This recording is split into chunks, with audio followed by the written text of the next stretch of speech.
Nilinaw ng Philippine Coast Guard na ang nakitang China Coast Guard monster ship ay nasa 55 nautical miles at malayo pa ito sa teritoryo ng Pilipinas.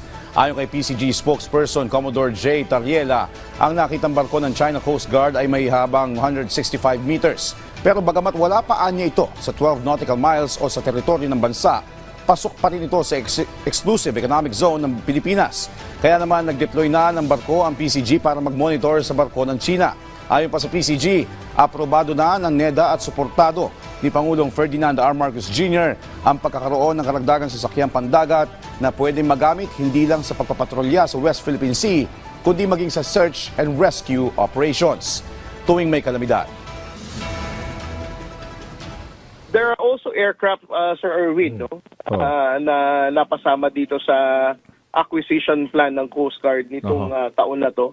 And there are also plans na magkaroon ng mga fixed na aircraft sa magagamit naman natin sa reconnaissance, para mapagpatrolyahan natin na mas mabuti ang West Philippine Sea.